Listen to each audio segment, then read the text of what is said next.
Oh, no, he didn't. Girl, yes, he did. Yes, he did. Welcome to another edition of Oh No Girl Yes, the podcast. What do you call it when you see us? The video cast? I don't know. It's still a podcast. It's still a podcast, but some people are looking at us versus right. listening to us. And so however you choose to consume us, thank you. What's up? Follow us on Instagram, Twitter, Facebook, YouTube, and also don't forget we offer Patreon subscription, which is exclusive content. When I say exclusive, I mean exclusive. Like you got to pay to hear this part of the story.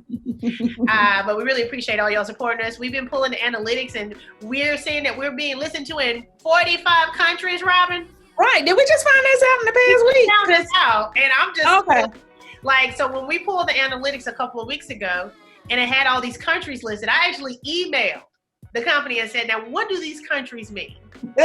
You did. I did because I was like, "What is this Paraguay?" The last time we looked, Belize. I mean, like Morocco, Jordan, Somalia. I mean, just so many places. So wherever you are, listen, Canada, wherever you are listening to us, Spain, Brazil. Okay. Hola. Come on. And I just feel proud that people all over the world know that we ain't got no man. Yes. Can I say this? Welcome to all of our new listeners, new subscribers. And don't forget, if you listen to us on Apple Podcasts, please subscribe, leave us a comment. We love to hear your feedback about the show. 5 stars only. Anything less will just not be accepted. Okay. Welcome to all of our new listeners. I've had friends who've told their friends and told their friends. Just heard a story today from a friend about a potential new listener, somebody who they've been trying to get to hook on and, nice way about this horrible dating experience they had. But just know you're not alone. You are never alone. And I won't say the details because this person might get a little offended. But no details. But if you want to tell your story, whoever you are, we are your spot. You're not alone. You're not alone. So now I feel like I pulled up the sheet because I want to shout out every country, and I'm going to take a moment to do it because if you're listening in this country, I want you to say, "Oh, she heard us." We got a topic today. We're gonna get to it. All right: United States, Canada, Puerto Rico, United Kingdom, Bermuda, Ireland, Trinidad and Tobago, United Arab Emirates, South Africa, Belgium, Kenya, Australia, Romania, Germany, Namibia, France, India, Russia, Kingdom of Jordan, Morocco. I don't know how to say this. Macao, M-A-C-A-O. I'm ignorant. Malawi, Haiti, Slovenia, Kuwait, American Samoa, Ukraine, Serbia, Austria, Switzerland, and Ecuador. I'm just happy to know my international friends are listening in. Yes. That's true friendship right there. Oh, you know people in all those places. All right. So seriously, though, we really appreciate y'all listening. Always comment, share. We want to involve you guys in the conversation. If you have a horrible or even a wonderful story you want to share, we can just patch you in. You could be another box with us, and we would love to talk to you about what you learned from your experience, what you'll do again, what you'll never do again. This is a conversation. We want to give you a platform to take the power back from any potential pain. All right. So speaking of pain, today's topic is about trust. And not just trust, but broken trust. So I asked this question from a place of experience, and I think we've all experienced it on some level. But when I have questions about my own reaction to things, or I have questions about what I'm going through, I try to think about it outside of myself, okay? I try to not say, well, this is just a unit situation. I say everybody has gone through this on some level, and that's how a lot of times I'll come to you and say, hey, what do you think about this? It might not necessarily be about me, but I'm going through it. So rebuilding a broken trust. When someone has broken your trust, and whatever time has passed in between that break, and whatever time has facilitated a reconciliation, they have apologized, they have acknowledged, you have decided to keep them in your life. This could be a family member, this could be a friend, this could be a romantic relationship, but your trust has been broken. Who do you think carries the greatest burden in the reconciliation? The person that has to re-earn the trust, or the person who has to choose to trust again? Right. So the reason my mind feels like there is a greater burden on the person who is having to trust again, because whereas this person has the burden of regaining this person's trust, this person is now carrying the burden of not only being challenged and trusting them, they don't trust other people either because of this. And it trickles down into so many different areas. And so it's a burden they then carry for life, or at least a very long time. And they apply it to several and many situations because of the situation was broken. Yeah. I think I agree. The burden itself, I think, falls more on the person who had the trust broken against, not the person who did the act, the person who received the act. So the person who has trust issues and then had that trust broken with someone. I think that's the burden. But I feel like the responsibility falls more on the person who broke the trust. Of course. But so when we talk about responsibility, that's their responsibility to regain your trust. But then you take on a greater responsibility to maintain who you are in being a trusting or non-trusting person in life. Right. Yeah. No, yeah, that's true. But I think the burden itself, because if you're a person who broke someone's trust, and you care about that person, you're going to do what you can to rebuild it. But you're not in a place of brokenness to do that. So I feel like that burden falls more on the other person. Right. Or are they broken in the first place and that's why they broke your trust? Yeah, that could be. That's the thing. We're all broken in some kind of way, right? That could be a thing too. We're all broken in some kind of way, but the work for you to regain my trust, that's got to be on you. It's got to be a choice you make, and you got to make the effort. But I still have to make the effort to receive your effort. You do. That's work. It's like, you know what? I put myself in this situation with you. It feels unfair.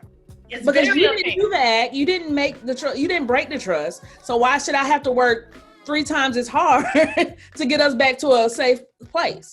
And not only just us. Now I'm translating this. I'm projecting this into other areas of my life. Or even if I choose not to try to make it work with you, this is going to affect my next relationship. Right. And the next one. And the next one. And so maybe I'm acting out in a way that doesn't even match the situation, but I'm carrying this PTSD from your broken trust into something and creating my own failure. Right. Okay, so let me ask you this.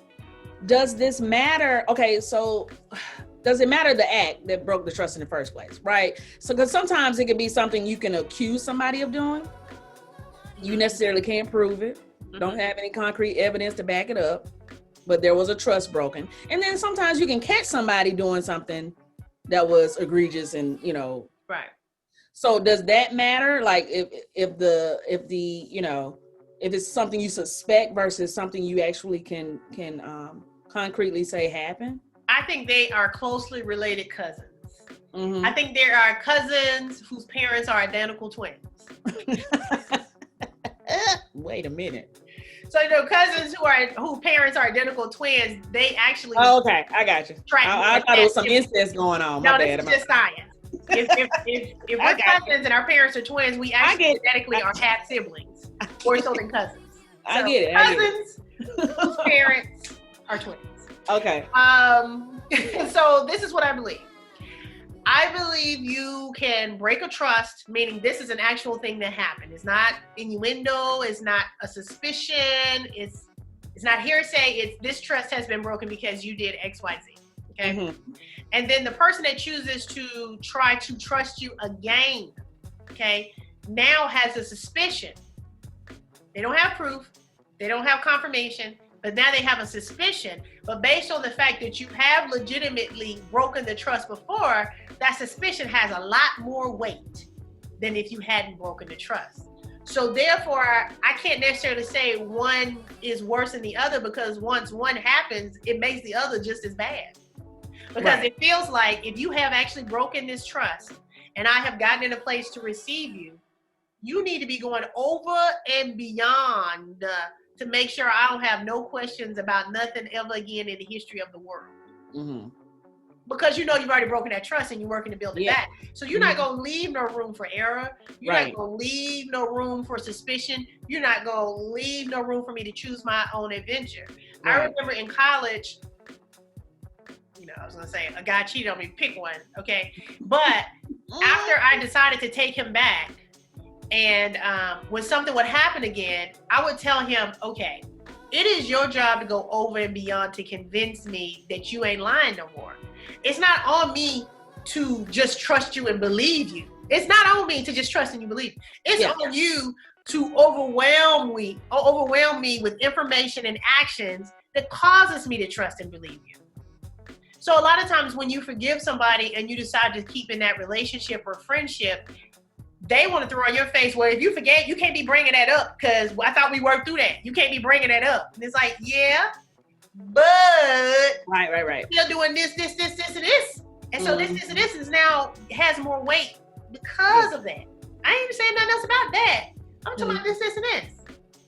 Because you still ain't doing what you need to do. So I was thinking about this in the context of, I want to be a more forgiving person. Historically, we've talked about how I don't let things go, how I will hold a grudge. I don't think it's a grudge, but I will hold a grudge, or I want to be less of that type person. That's 100% who I am today. And I feel like for me to challenge myself to grow in being a more forgiving, accepting person, I feel like I have more of the burden than the person who may not be telling the truth.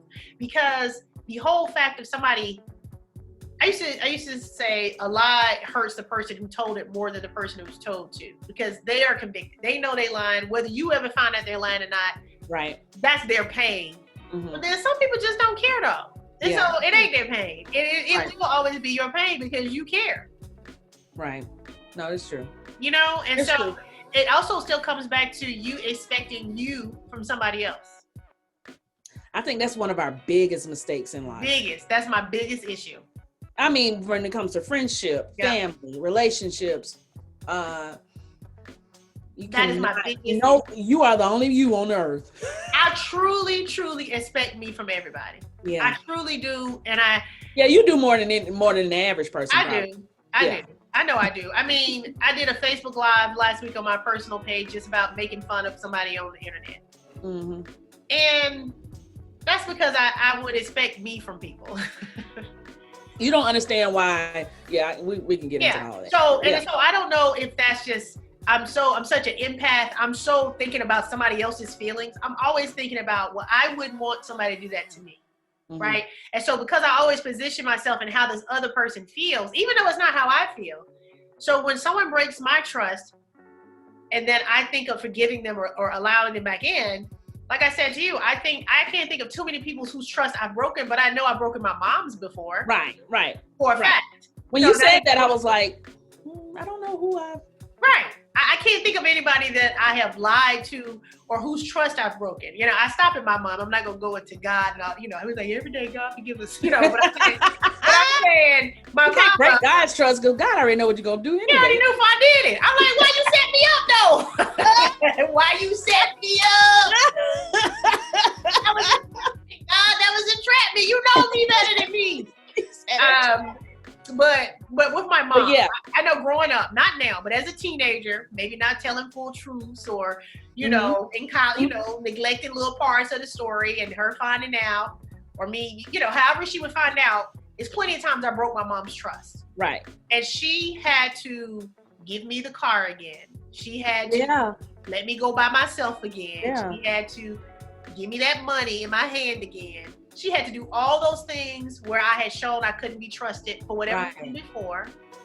She had to choose to give me the opportunity to do it right.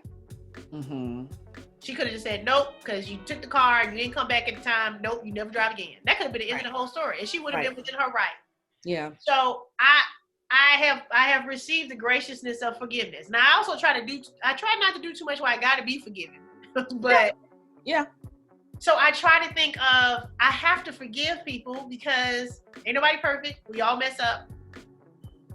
And I really need to forgive people for not being me. No, wait a minute. No. Absolutely. Because when somebody does, I don't like the way that sounds. No, let me tell you. No, I'm serious. I'm gonna use it in the context of a romantic relationship. I have to forgive men for not being me. I have to forgive men for not being me because I would have called you back. I would have texted you back. I would have told you plans have changed. I would have told you I was going to be late. Mm-hmm. All those things that men historically just won't do because they ain't thinking about it like that. It's not that important to them. They not consciously thinking, I'm going to hurt her right now and not call her back. But I'm thinking of, well, let me call him back so he's not hurt. Yeah. And so I need to forgive men for not being me, because I take it as, well, if I got sense enough to do that, how you ain't got sense enough? Okay, so the moral of the story is I have more sense than the average bear. It's so funny. Also, I'm sensitive. I'm very sensitive about my feelings. And so I think I try to not hurt other people's feelings because I know I'm sensitive about mine. Right. I get that. I get that. But everybody ain't sensitive. Everybody don't have feelings. So by the time they hurt your feelings, they ain't thought about hurting your feelings. They just like, what? Okay, well, I ain't think about it. You're like, what? How could you have not thought about that? That's what I've been thinking about all day. What steps? Let me interject because you better go. You just going out. Anyway, but yeah, I was gonna ask you. So, what steps do you think we, as the recipients of broken trust, what are practical steps we can take? Because here's the thing: I don't think there's a one-size-fit-all pill that will allow people to, forgive and move on and all that kind of stuff. Right. But I do think there are some things that we need to be aware of. We need to be aware of our senses, trust our senses and stuff like that. But also, like, how do you balance trusting your gut versus, letting that go and moving on? I don't know. In peace, moving on in peace. I think that's always a battle, because I think from birth, we are not encouraged to trust our gut. We're not encouraged to trust our instinct or, that voice in our head. We're encouraged to seek outside counsel, whether it's our friend, our mother, our pastor, our teacher, our mentor.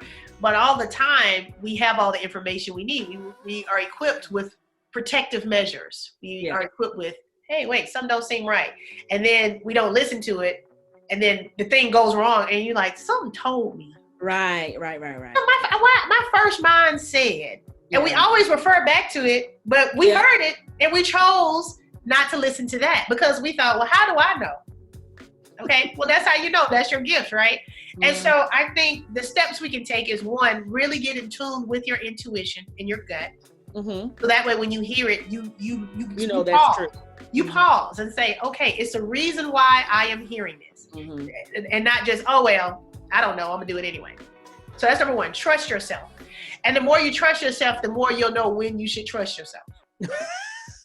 Right. Because like you said something about made up story in your head, which we can talk about that all day. Because what's the worst made up story you've ever had about, like, in dating? I'm gonna tell you mine, because mine probably isn't as crazy as yours. I'm like, what?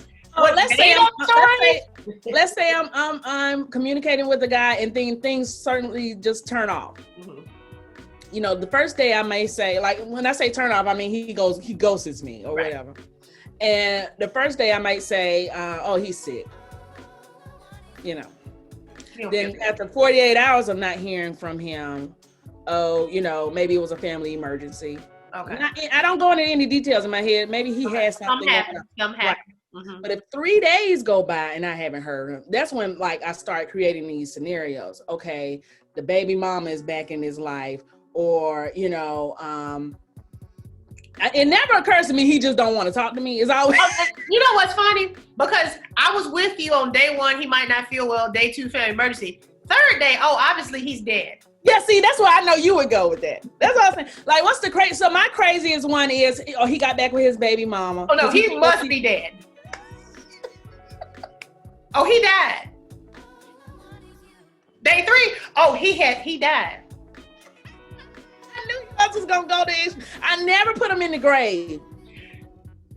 I might hope to, but I never put him in the grave. You know me, and you know how you need to be dead. You know how many people I have dated that have died. I know you done killed off a few of them in your head. They killed themselves. All of them, suicide. You didn't kill them, but they died in your head. All suicides. So the worst you have come up with is he got back with his baby mama? Yeah, like he's back. It's never, oh, he doesn't want to be with me. I don't know. Or maybe that comes later, but in the moment, it's always he's got back with somebody or he met someone new, and they're living their best life right now. So, you know, it's always it always by the third day, it's always gonna be another woman. Day one and day two. By the fourth day, he's definitely gay. No, I'm sorry. He's not gay on the fourth day. He's gay when he don't call the first time.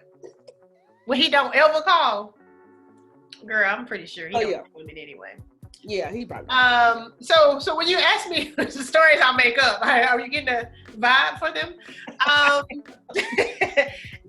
the opposite. I usually don't initially go to another person. I just go to he didn't want me. Okay. And if he did want me, he don't want me that bad because he would have called. Right. Or if he think he want me, he need to know this ain't how to have me. And I don't get to the other person until like day 3, day 4, and then I'm like, okay, something must have happened. Yeah. But the first day you missing, I'm looking for your missing posters, and then by day 2 you're dead. Yeah, and that's the whole thing. I try not to ghost people because of that, because I don't want people to be wondering anything. Right. Like I'm just really not. I don't want to talk to you pursue. Right. And I've told the past couple of people that I've dated or met or interacted with in a romantic way. It's like when I felt like it was over, I felt like I needed to say, hey, we're not compatible on this, and we're not, this is not going to work. And I prefer not to talk to you anymore, as opposed to ghosting. I think. Anyway, I think as adults you've earned that right. But most adults don't act like that. I know, but as an adult, one of our viewers or somebody shared an article, and we may talk about it next time. It was about dating and why it's so hard to date in this day and age. And one of the things was about ghosting and how we feel like it's just okay.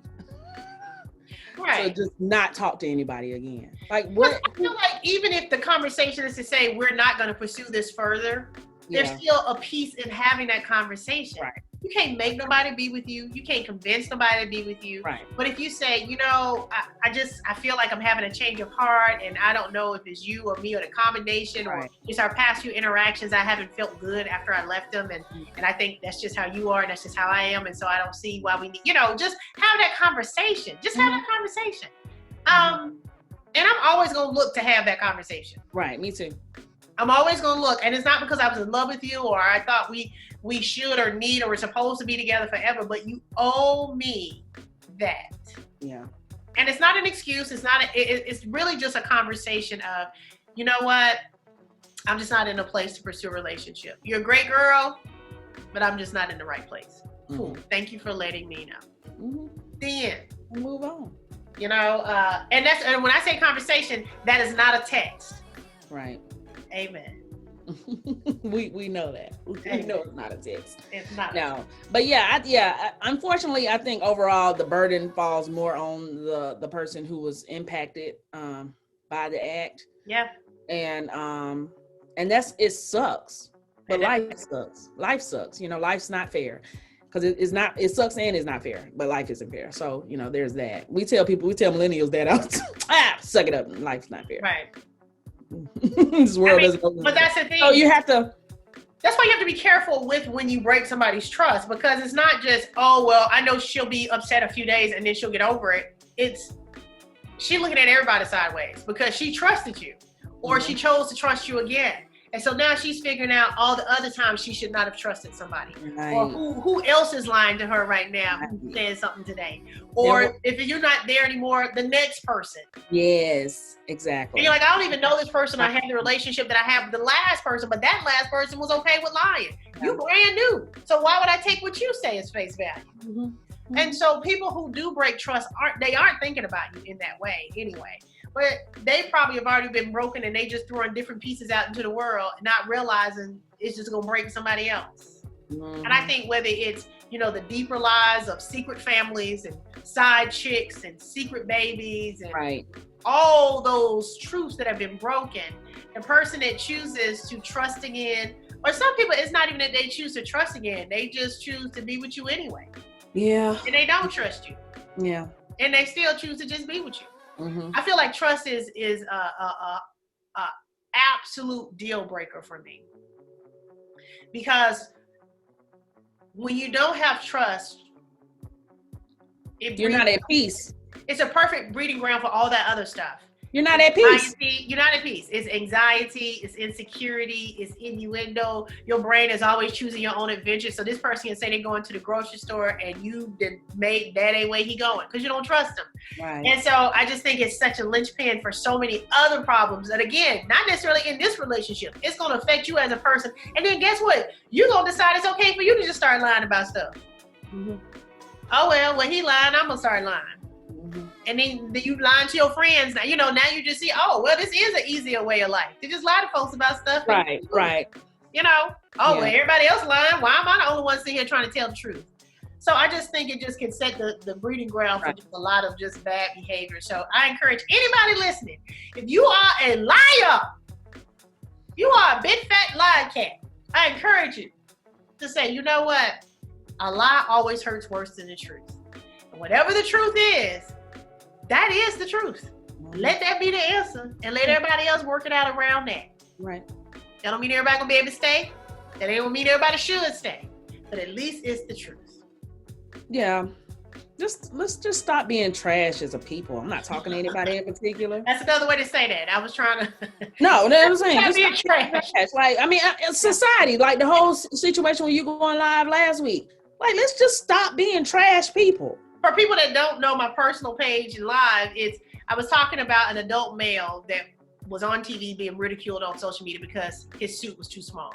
And everybody can see his suit was too small, but I just felt like all these adults that were sharing his picture and making fun of him, it annoyed me, it bothered me. Grown people. I felt like, why wouldn't y'all be reaching out to him saying, hey, welcome to town, I can offer you some support or help, or hey, my husband has some suits, or hey, man, I know a guy who can give you a deal, or hey, I know a seamstress or a tailor that can help you let that out, or whatever it could be. And again, that's me expecting me for me. Yeah. And I have to learn how to protect my peace in allowing everybody to be who they are, because that challenges my peace. And that's the only reason I did the live last week about it, because my peace was challenged. Mm-hmm. And whether it's in a romantic relationship, whether it's in a friendship, you know what? Me and you are so different, and I don't expect me from you. So if I know I want you there at 7, I say 6:30. Mm-hmm. Because if somebody tell me 7, I'm gonna be there at 6:45. You will. See what I'm saying? Mm-hmm. So now, instead of being frustrated that your time don't work like my time, I accept you. But that works in relationships too. Right. And that's the part. That's the burden though. It's still your burden because you still got to choose to do it. Yeah, no, that's true. You might not feel like choosing to do it that day because you ain't do the messed up part of the storyline. Right. And so that goes back to the being a bigger person, right? It's like, okay, well, I didn't do nothing to mess this up. Why am I the one having to do what I feel is the heaviest of the lifting? Yeah. And to be able to trust you again and receive you again and put myself in a situation where you potentially might cause me harm again. So what does that, because I think the choice brings about the peace, right? The choice brings about the peace. Like, you're choosing to do this, that, and the other, even though you weren't the one who did it or whatever in the first place, mess things up. So what is it? Is it our ego? What is it that makes us not want to make the choice? Is it ego? Is that part of it? I feel like that's part of it, because then that's something that you can easily dismiss, once you recognize, okay, you know what? I'm getting in my self's way right now of having peace. Because I want to stay in this little muddy area of just being angry and stuff like that. So is that part of it? I feel attacked. Oh, no, I'm not. Okay. Who was you talking to? You asked that question. Who was you talking to? Is somebody in the room with you that you was talking to? I'm talking to Eunice. Oh. But that's what I'm asking, because I'm like, if we recognize what it is that the reason why we don't want to do something, and attack that part of it. Like, if it's your ego, then, check your ego and then choose to have peace. That's all I'm saying. If that's a part of it. If it's not, if it's something else, then I think who I've never thought about it that way, but I think that could be a part of it. I'm not saying I'm it's saying the for whole myself. part. I'm saying for myself. Mm-hmm. Because I said I'm challenged in this way. I'm challenged in letting go. I'm challenged in forgiving. So I'm saying for myself, I've never thought about it as ego related. I tend to feel it's more, I don't want to forgive, or I don't want to put myself in that position to be hurt again. So the ego portion of it for me, speaking personally, is there is this how dare you sentiment that comes up. It's like, I'm the best thing you gonna get. Now, keep in mind, I have felt that for every dude that didn't ever want to be with me. I still feel like I was the best they was gonna do. Mm-hmm. That did not cause them to feel that. It didn't change them one bit. Didn't change their opinion one bit. Or the ego, and you know this, that some dudes have felt like I was too good. And they didn't even want to put in the effort or the work that they thought it would have taken to be in a relationship with me. When really it's just consistency and honesty, and everything else we'll figure it out. So yeah, some of it's my ego. Most of it is just a defense mechanism to try to shut down so feelings ain't getting hurt. Right. Because I'm not into that. I'm not into my feelings getting hurt. I'm not a good healer. Yeah. I'm not, and I know and a lot of times people take that as, oh, you so strong because you just get over stuff, you just move on. No.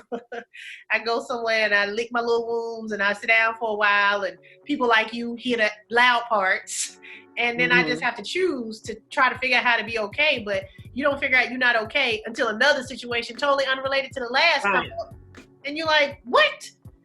So it's just a lot. I just want people to think about how important trust is. And we're all adults at this point, and everybody ain't gonna want to hear everything you have to say, but I think most people would still rather have the truth.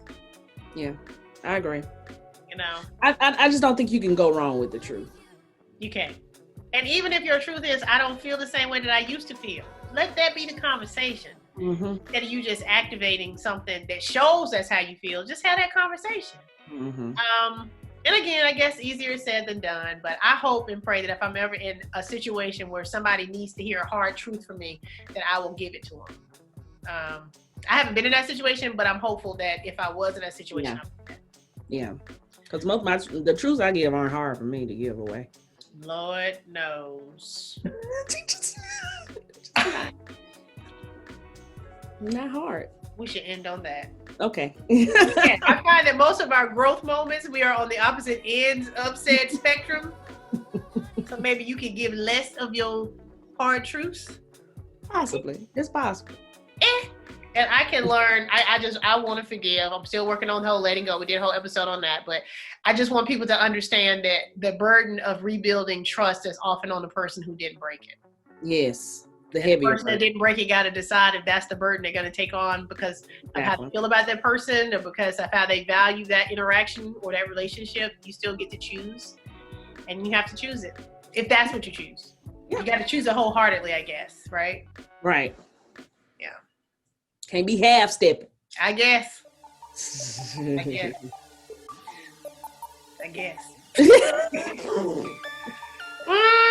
Oh, no, he did not. Girl, yes, he did. Again. And you just got to move on and get over it. We're going to get over it.